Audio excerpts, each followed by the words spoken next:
Sometimes the loudest success is built in complete silence. I know what it feels like to be underestimated, to be questioned before you or even understood, to carry dreams so big they scare people, including you. You're standing at the edge of 2026 with hope in your heart and doubt in your mind. And the world keeps asking you to explain yourself, but listen closely. You don't owe anyone a preview of your becoming. There comes a moment in every life when silence stops feeling like absence and starts feeling like power. I remember standing in unfamiliar rooms, surrounded by unfamiliar voices, carrying a vision that hadn't yet found its shape. Everyone had an opinion. Everyone had a suggestion. Everyone wanted an explanation. And I felt this quiet pressure to speak, to justify my dreams, to announce my plans, to prove that I belonged in spaces I was still learning how to occupy. But life has a way of teaching you gently at first, and then firmly, that not every dream survives exposure. Some dreams are fragile in their early stages. They need darkness before light. They need protection before presentation. Silence taught me something the world never could. Silence is not weakness. It is not fear. It is not a lack of confidence. Silence is intention. It is the decision to conserve your energy for the work that actually matters. When you stop explaining yourself, you stop leaking power. You realize how much strength you are giving away every time you tried to convince someone of a future they couldn't yet see.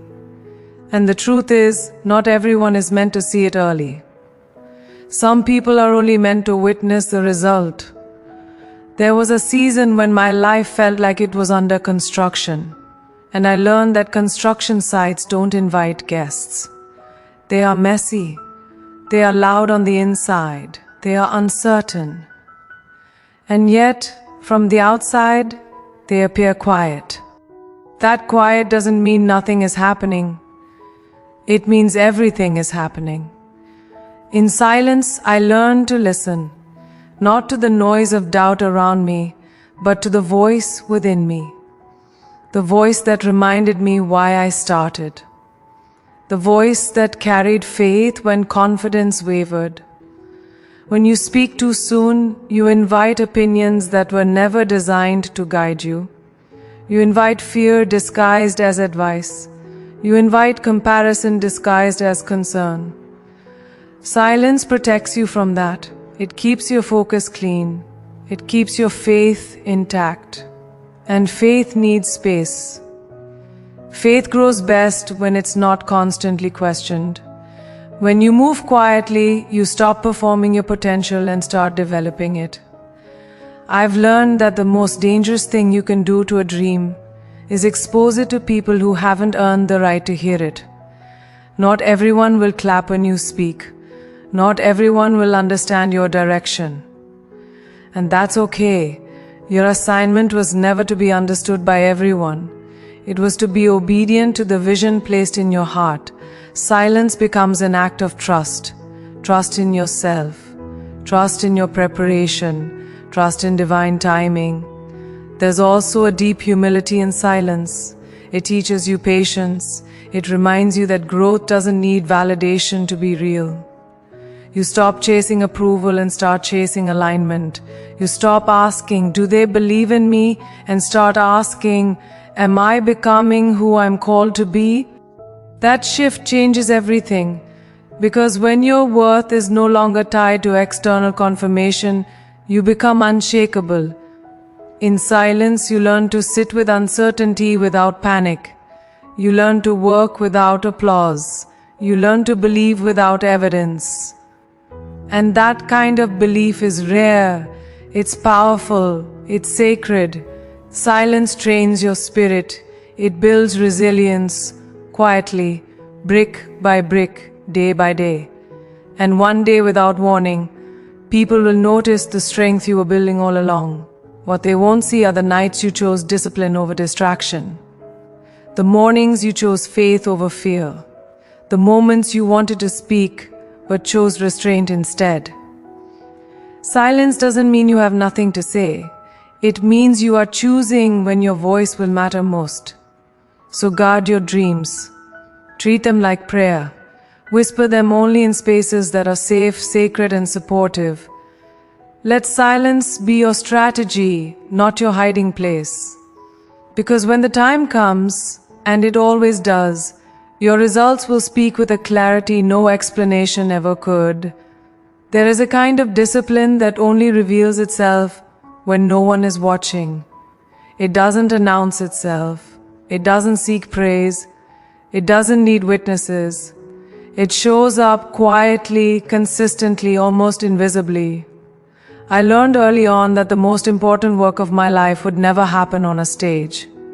It would happen in ordinary rooms, on ordinary days, when motivation was low and commitment was the only thing strong enough to carry me forward. The world celebrates outcomes, but it is built on routines no one sees. Long before confidence becomes visible, discipline is already at work behind the scenes. And here's the truth we don't say enough. Discipline is not glamorous. It doesn't feel powerful in the moment. It feels repetitive. It feels lonely. It feels unexciting. But it is honest. And honesty compounds. There were days I didn't feel inspired. Days when doubt whispered louder than belief. Days when the distance between where I was and where I wanted to be felt overwhelming. On those days, discipline became my anchor. Not because it felt good, but because it felt necessary. Discipline doesn't ask how you feel. It asks who you're committed to becoming. When no one is watching, you learn who you really are. You learn whether your dreams are negotiable or non-negotiable. You learn whether your standards are performative or permanent. It's easy to be driven when there's applause. It's easy to stay focused when someone is clapping for you. But the real test comes in silence, when no one knows how hard you're trying, when no one notices the sacrifices, when progress is slow and invisible. That's where character is built. Quietly, invisibly, permanently. I realized something important. Consistency is a form of self-respect. Showing up for yourself day after day is an act of faith. It says, I believe in a future I cannot yet see. And belief like that doesn't need motivation. It needs structure. It needs habits. It needs discipline that doesn't rely on emotion. Working in silence changed my relationship with effort. I stopped expecting instant results. I stopped measuring success by external reaction. I learned to measure it by internal growth. Did I show up today? Did I honor my word to myself? Did I do the work even when it felt small? Those questions became my compass. Discipline also teaches patience. It reminds you that mastery takes time, that growth is layered, that becoming is not a moment, it's a lifestyle. When you work quietly, you give yourself permission to be imperfect while you're learning. You stop rushing the process just to be seen. And that's when depth begins to form.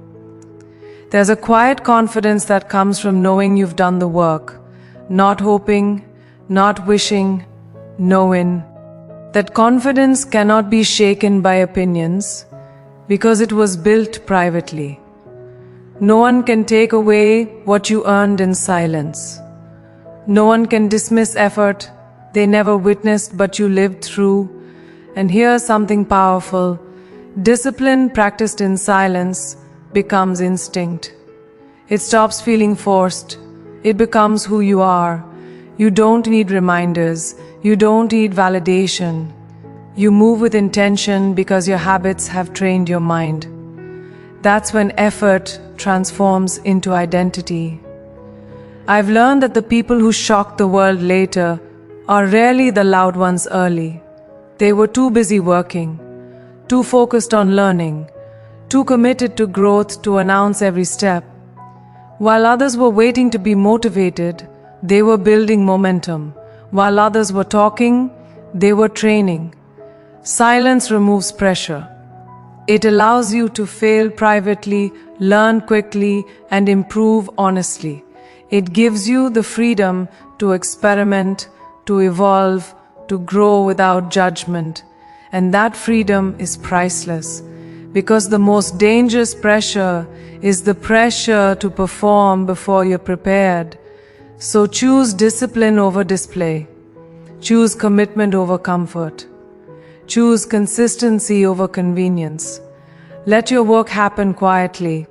Let your progress be private. Let your transformation be intentional.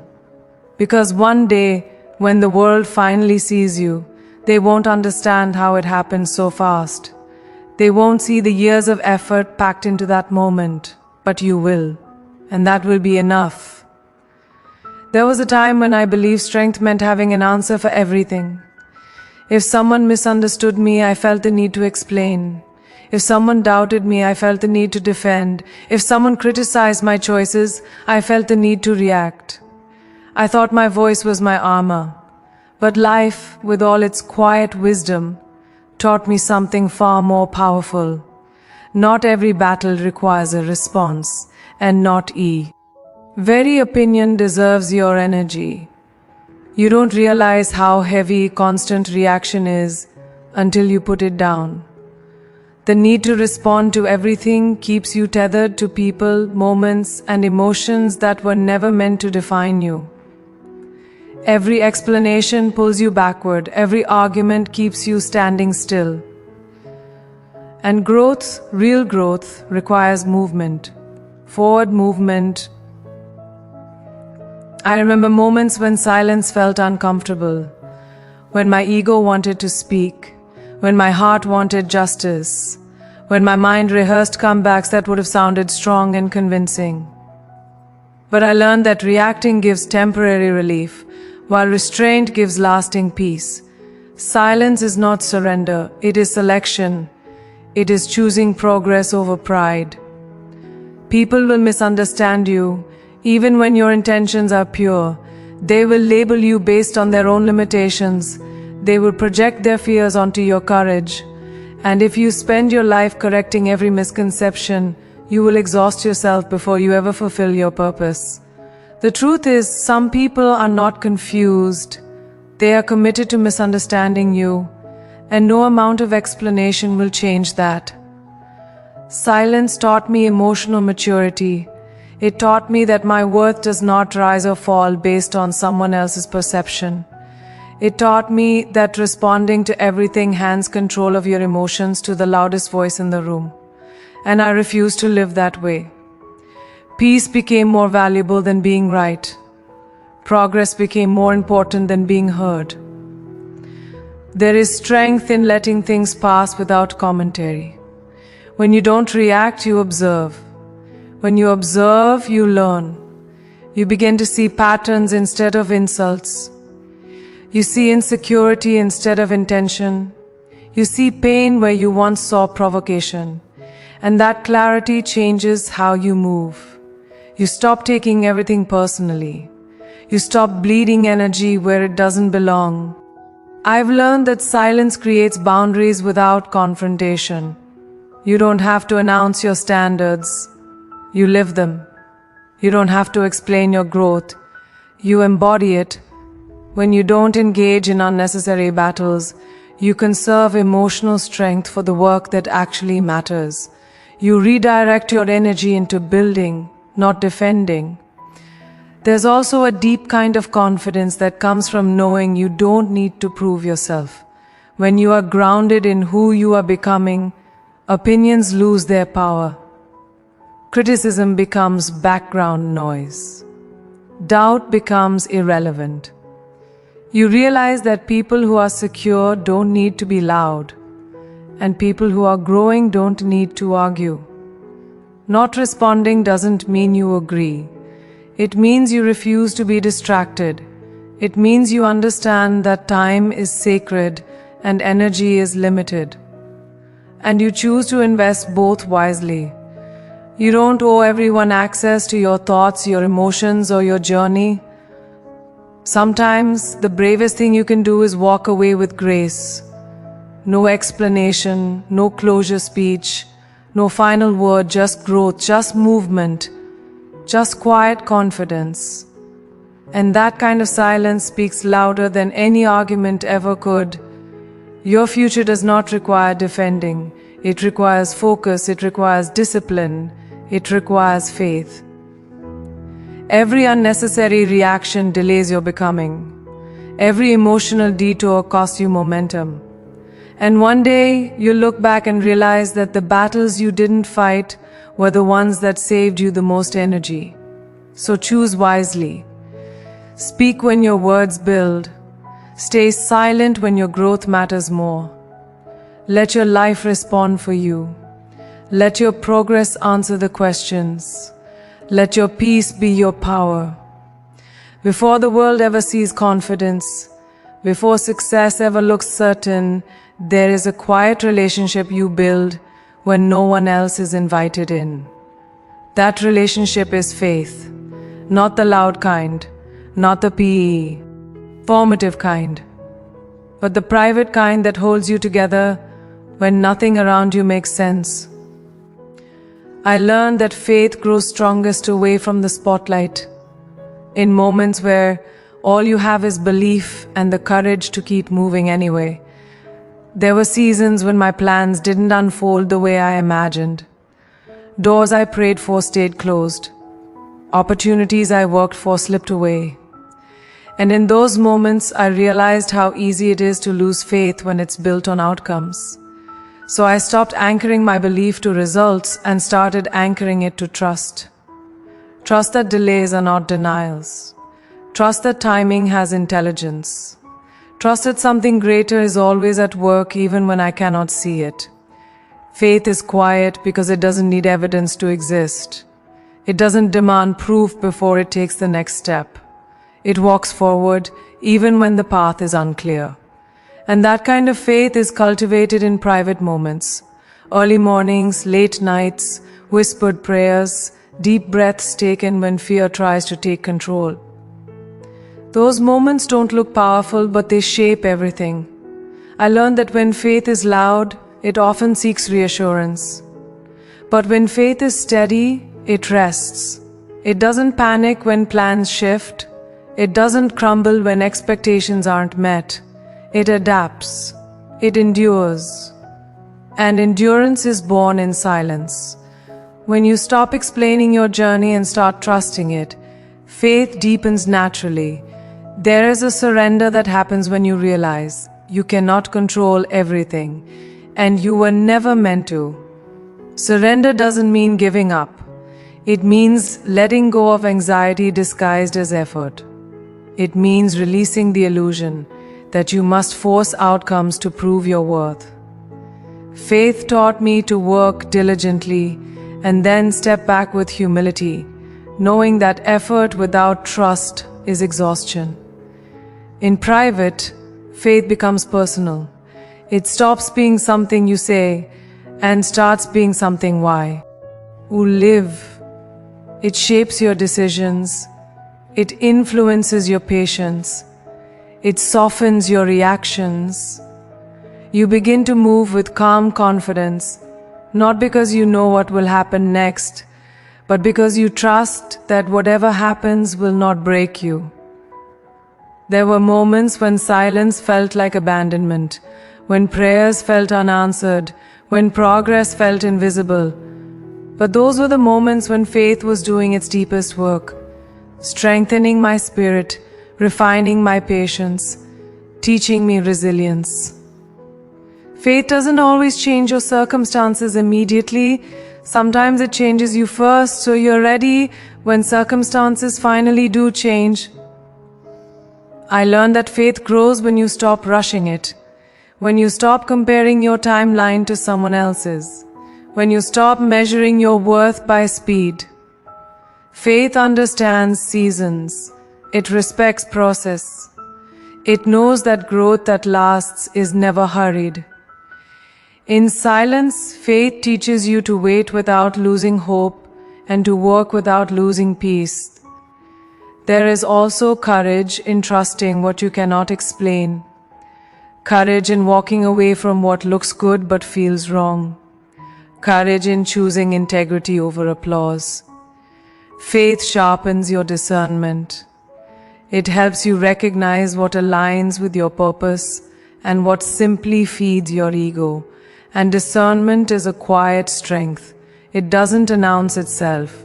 It guides you gently, consistently, faithfully. When faith leads, anxiety loses its grip. You stop overthinking every step. You stop fearing every pause. You understand that stillness can be as productive as action, that rest can be sacred, that waiting can be preparation. Faith reframes silence as alignment, not delay. So nurture your faith privately. Protect it from noise. Feed it with gratitude. Strengthen it with discipline. Let it be the foundation beneath everything you build. Because when faith is strong, you don't need certainty to move forward. You just need trust. And one day, when the world sees your confidence, they won't know it was built in quiet moments of surrender. But you will. And that will be enough. There is a moment when you realize that constantly proving your strength is actually exhausting you. I reached that moment quietly. No announcement, no breakdown in public, just an honest realization in my own heart that I was tired of performing resilience instead of truly living it. I had mastered the art of looking strong, sounding confident, holding it together. But deep inside, there were parts of me that needed rest, honesty, and space to heal, not applause. Healing doesn't happen on a stage. It happens when you finally stop pretending you're okay for the comfort of others. It happens when you allow yourself to be human without explanation. Silence became my sanctuary, a place where I didn't have to answer questions, a place where I didn't have to justify my pain, a place where I could sit with my emotions instead of rushing past them. I learned that strength is not loud confidence. It's calm self-respect. It's knowing when to step back instead of pushing harder. It's choosing rest without guilt. The world often rewards visible toughness, but real strength is invisible. It's the courage to admit you're tired. It's the wisdom to pause. It's the humility to heal. There were wounds I didn't know I was carrying because I was too busy being strong. Disappointments I brushed aside. Losses I minimized. Failures I intellectualized instead of feeling. Silence forced me to confront them gently, and that confrontation was uncomfortable. Healing always is. It asks you to slow down when you're used to speeding up. It asks you to feel when you've trained yourself to suppress. I realized that unhealed pain doesn't disappear. It just finds other ways to speak. It shows up in impatience, in defensiveness, in burnout, in the need to control outcomes. Healing in silence allowed me to listen to what my emotions were trying to tell me. Not to judge them, not to fix them immediately, just to acknowledge them. There is power in allowing yourself to be unfinished, in giving yourself permission to grow without an audience. When you heal quietly, you're not trying to prove anything. You're simply becoming healthier, stronger in a softer way, wiser without being hardened. And that kind of strength changes how you move through the world. I stopped announcing my struggles, not because they weren't real, but because they were sacred. Not everything needs to be shared to be validated. Some growth happens best when it's protected, when it's nurtured privately, when it's allowed to unfold without commentary. Healing taught me boundaries. It taught me that I don't have to explain my distance to anyone, that I don't have to justify my need for peace, that choosing myself doesn't require permission. Silence became the space where I reclaimed my energy, where I stopped leaking pieces of myself into conversations that didn't nourish me. There is also a quiet dignity in healing privately.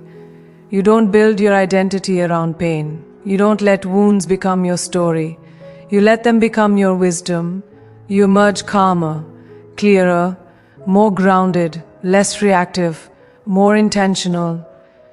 And people may not know what changed. They'll just feel it. I learned that healing doesn't make you weaker. It makes you lighter. It removes the weight you've been carrying unnecessarily.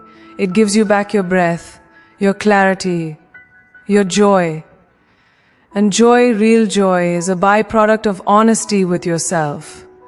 When you heal in silence, you don't return louder, you return deeper. You don't come back proving anything. You come back aligned. Your confidence becomes gentle. Your presence becomes steady. Your decisions become rooted in self-respect, not survival. So allow yourself that quiet season. The one where you step back instead of pushing forward. The one where you choose rest over performance. The one where you heal without witnesses. Because when you rise again, and you will, you won't rise harder. You'll rise whole. There is a quiet confidence that comes from knowing you are ready. Not hoping, not wishing, ready. I didn't always understand the power of preparation. I used to think confidence came first and readiness followed. But life taught me the opposite. Preparation is what creates confidence. And the most powerful preparation happens far away from attention, away from noise, away from validation. I've learned that while many people are waiting to be chosen, the truly prepared are choosing themselves. They are using the time others waste. They are learning while others are announcing. They are practicing while others are posting. And none of it looks impressive in the beginning. Preparation is humble work. It asks you to show up when there is no guarantee of reward. It asks you to believe in an opportunity that hasn't yet arrived. There were moments in my journey when nothing visible was happening. No applause, no milestones, no recognition. And it would have been easy to assume I was falling behind. But I wasn't behind. I was building. I was sharpening skills. I was strengthening my foundation. I was learning things that couldn't be taught in public. And that unseen work became my advantage. Preparation teaches patience. It teaches you to respect timing instead of rushing it. When you prepare quietly, you stop chasing shortcuts. You stop forcing doors. You trust that when the moment comes, you will be able to step into it fully, not nervously, not half ready, but grounded and capable. Preparation removes desperation, and desperation is loud. Readiness is calm. I realized that success of 10 shocks people because they only notice the arrival, not the preparation. They think it happened overnight because they didn't see the years of effort behind it. They didn't see the failures that taught resilience, the repetitions that built mastery, the discipline that turned potential into skill. Preparation doesn't announce itself. It reveals itself when opportunity knocks. There is something deeply empowering about knowing you've done the work. It changes how you walk into rooms, how you speak, how you carry yourself. You don't need to exaggerate. You don't need to overcompensate. You don't need to prove anything. Your preparation speaks quietly through your competence. Preparation also builds humility, because when you are truly preparing, you understand how much there is still to learn. You respect the process. You stay curious. You stay open. You don't rush to the finish line because you know that arriving unprepared is more dangerous than arriving late. I've seen people crave visibility before they earn capability, and visibility without preparation is fragile. It cracks under pressure, it fades quickly, but preparation creates sustainability. It gives you depth, it gives you endurance. It allows you to grow without breaking when expectations rise. Quiet preparation is also an act of self-belief. It says, I may not have the stage yet, but I'm getting ready for it anyway. That belief is powerful. It keeps you consistent even when motivation fades. It keeps you disciplined when no one is watching. It trains your mind to think long-term instead of chasing instant validation. When you prepare in silence, you give yourself permission to be a beginner, to make mistakes privately, to learn without judgment, to improve without pressure. That freedom is essential because mastery is not built in perfection, it's built in repetition. Opportunity has a way of arriving unexpectedly. And when it does, it doesn't wait for you to get ready. It expects you to already be ready. Preparation ensures that when the door opens, fear doesn't stop you from walking through it. Doubt doesn't paralyze you. You move forward with quiet certainty. I've learned that preparation is not about controlling outcomes. It's about honoring your responsibility to show up fully when the moment arrives. You can't control timing, you can't control chance, but you can control readiness. And readiness changes everything. So while others talk, prepare. While others wait, practice. While others seek attention, sharpen your skills. Let your work happen quietly. Let your growth be intentional. Because when preparation meets opportunity, there is no noise, only impact. And that impact will speak louder than anything you could have ever announced. And as you step into the future, remember this truth: nothing that is meant for you will miss you.